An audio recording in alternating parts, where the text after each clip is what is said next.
23 तारखेला महाराष्ट्राच्या विधानसभेचा निकाल लागला। निकाल महाराष्ट्रातल्या जनतेने एकतर्फी दिला।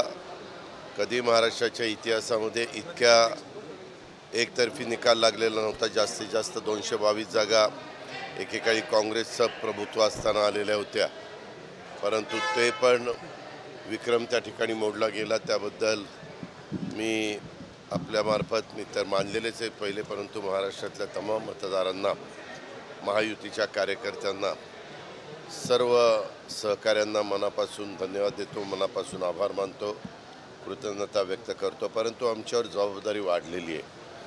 आज आपण सगळ्यांनी पाहिलं असेल की आज एकनाथराव शिंदे साहेबांनी पण प्रेस घेतली आणि त्याच्यानंतर बावनकुळे साहेबांची प्रेस झाली। ती काही मला ऐकायला मिळाली नाही, कारण मी त्यावेळेस आपल्या इकडे यायला निघालेलो होतो संभाजीनगरला। पण एकंदरीतच उद्या आम्ही तिघही जण दिल्लीला जाणार आहोत। दिल्लीला गेल्यानंतर आमचं पुढचं सगळं बाकीची चर्चा त्या ठिकाणी होईल आणि त्याच्यानंतर नवीन मुख्यमंत्री, 2 उपमुख्यमंत्री, सरकार ते अस्तित्वात त्या ठिकाणी येईल। पण एकंदरीतच खूप म्हणजे लगेचच नागपूरचं अधिवेशन आहे, पुरवणी मागण्या मंजूर करून घ्याव्या लागतील, अशा फार कामाचा लगेचच प्रेशर हे राहणार आहे।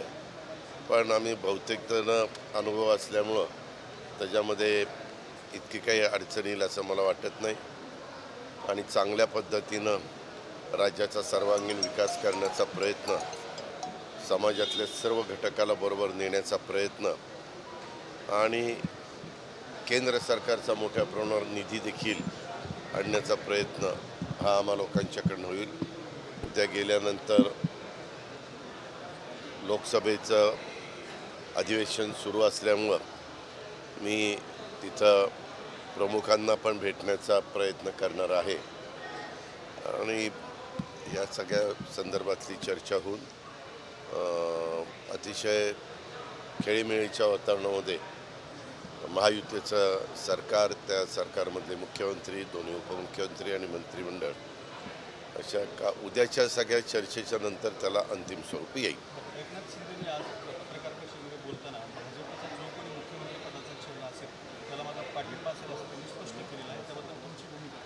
मी आता काय कठीण आहे, तुम्ही पत्रकार मित्रांना तुमचे हातच जोडले पाहिजे।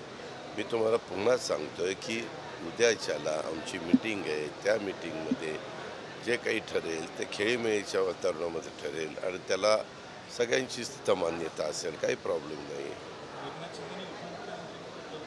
नाही, एक मिनिट, कुणी काय करावं ते एकनाथराव शिंदे साहेबांच्या वाटणीला काय जागा येतील आणि कुठली पदं येतील त्याबद्दलचा निर्णय घेण्याचा पूर्ण सर्वस्वी अधिकार हा शिंदे साहेबांचा आहे। आमच्या बाजूला येतील तो आम्हा लोकांना आहे, त्यांच्याबद्दल मी कसं सांगू शकतो? नाही, कार्यकर्त्यांना काही जरी वाटत असलं तरी शेवटी प्रत्येकाची संख्या किती आली, कुणाचे किती लोक निवडून आलेत याबद्दल पण पाहिलं जातं। मागच्या 2.5 वर्षापूर्वीची गोष्ट वेगळी होती, आताची परिस्थिती वेगळी आहे। कशाबद्दल?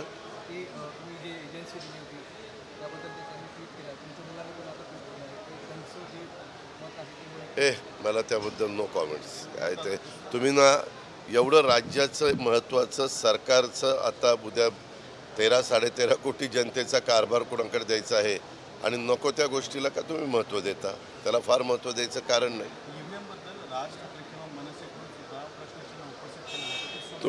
आपण सगळेजण न्यायव्यवस्थेला महत्त्व देतो ना। संविधान कालच आपण सगळ्यांनी संविधान वाचन केलेलं आहे, संविधानाच्या पुढं आपण सगळे दत्तमस्तक झालेलो आहे, संविधानाचा सगळ्यांना अभिमान आहे, आदर आहे।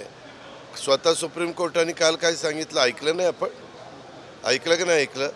सुप्रीम कोर्ट असं म्हणालं की प्रत्येक वेळेस निवडणुकीमध्ये ज्यांचा पराभव होतो तो पराभव EVMच्या माथी मारला जातो आणि यश आलं की मग EVM चांगलं। आता मागे पण आमच्या लोकसभेच्या निवडणुकीच्या निमित्तानं महाराष्ट्रात महायुतीचा अतिशय खराब परफॉर्मन्स पण पाहिला, परंतु आम्ही त्याला EVMचा दोष दिलेला नाही. EVM काय आज नाही, वर्षानुवर्ष EVM चाललेलं आहे. काय असतं, आपल्या स्वतःच्या कार्यकर्त्यांचं मॉरल वाढवण्याच्याकरता पराभूत उमेदवारांना काहीतरी आपले नेते, आपले वरिष्ठ करतायत हे दाखवण्याचा हा केविलवाणा प्रयत्न आहे. आणि मग कुठनंही काही काढायचं. आता पश्चिम बंगाल, तिथं EVM चांगलं, त्याचा निकाल लागला. पंजाबचा निकाल लागला, दिल्लीचा निकाल लागला, कर्नाटकचा निकाल लागला, केरळचा निकाल लागला, तेलंगणाचा निकाल लागला. तेव्हा EVM फार सुंदर, एकदम फर्स्ट क्लास.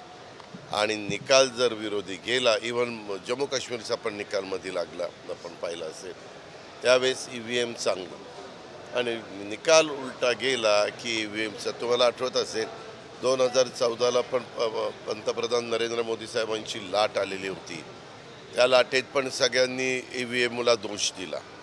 त्यानंतर 2019च्या निवडणुका झाल्या, त्यावेळेस कमी अधिक प्रमाणामध्ये बोलले.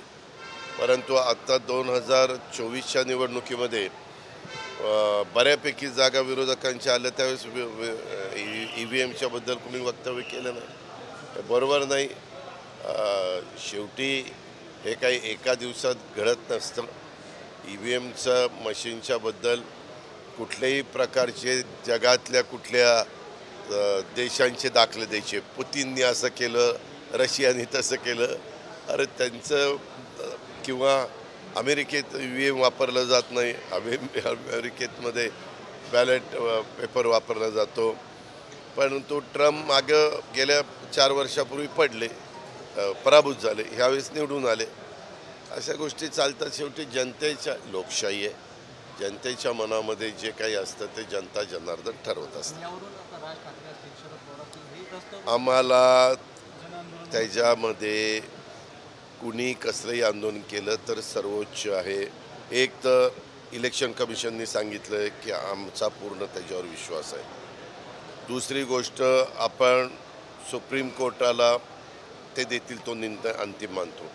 त्यांनी सांगितलं की हे बरोबर आहे. बाकीच्या ह्याला मी तुम्हाला काय सांगतो, ह्या लोकांचे दारुण पराभव झालेले आहेत. आणि मग ते दारुण पराभव झाले असताना कसं सांगायचं की आपला दारुण पराभव झाला म्हणून कुणाच्या तरी माथी ते मारायचं. ह्या EVMमुळं आमचा फार चांगला रिझल्ट लागला असता, पण EVMनी आम्हाला हे केलं. EVMमुळं आमची ही वेळ आमच्यावर आली असं काहीतरी सांगायचं. आणि आपल्या जवळच्या कार्यकर्त्यांना थोडंसं नाही आपले लीडर आपल्याकरता काहीतरी भांडतायत असा केविलवाणा प्रयत्न करायचा. ठीक आहे, तो त्यांचा अधिकार आहे, त्यांनी काय करावं काय नाही.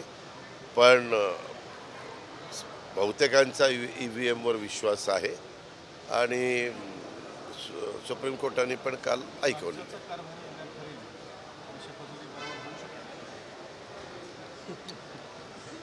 उद्या 28 तारीख, 29 हां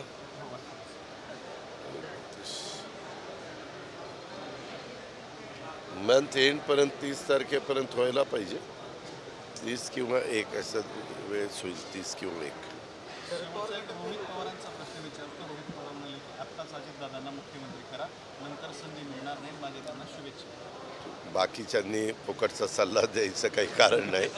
आम्ही आणि आमचा पक्ष, आमचे सगळे कार्यकर्ते, सगळे आमदार, सगळे अध्यक्ष, सगळे आमचे खंबीर आहेत. ज्यांनी त्याने आता आपलं बघावं. शरद पवार गटातले काही आमदार अरे बाबा, अजून 3 दिवस झाले, अजून कशातच काही नाही. लगेचच काही पण बातम्या पसरवण्याचा प्रयत्न दुर्दैवाने केला जातो. माझ्या संपर्कात कोणी नाही. आम्ही पहिल्यांदा निवडून आलेल्या आमदारांची बैठक घेतलेली होती. त्याच्यात काही आमचे थोडे बहुत पराभूत झाले, त्यांनाही बोलवलेलं होतं. त्यांच्याही काय म्हणणं आहे तेही जाणून घेतलं. निवडून आलेल्या आमदारांना सांगितलं की तुम्ही आता ते फॉर्मवर सह्या करणं वगैरे काय वेगवेगळ्या गोष्टी कराव्या लागतात. ठराव करावा लागतो की आपला गटनेता कोण, त्याला काय अधिकार वगैरे वगैरे, ह्या सगळ्या गोष्टी रीतसर आम्ही पार पाडलेल्या आहेत. आणि बाकीच्या संदर्भात त्यांना सांगितलं की आता तुम्ही जावा आपापल्या मतदारसंघात आणि जनतेचे आभार माना, मतदारांचे आभार माना. पार्श्वभूमीवर हे आपल्याला माहिती आहे किती वर्ष म्हणजे ते वेगळे झाल्यापासून अशी चर्चामध्ये ज्यावेळेस कुठल्या बातम्या नसतात त्यावेळेस अशा काहीतरी बातम्या सोडल्या जातात. नाही, आम्ही आमचं काम करतोय. आम्ही महायुतीमध्ये समाधानी आहोत. आम्ही घेतलेला निर्णय आम्हाला योग्य वाटतो आणि आम्ही पुढं जातोय आणि राज्याचं हित कसं आपल्याला चांगल्यातलं चांगलं सांभाळता येईल आणि विकास करता येईल ह्याकरता आमचा प्रयत्न चालू आहे.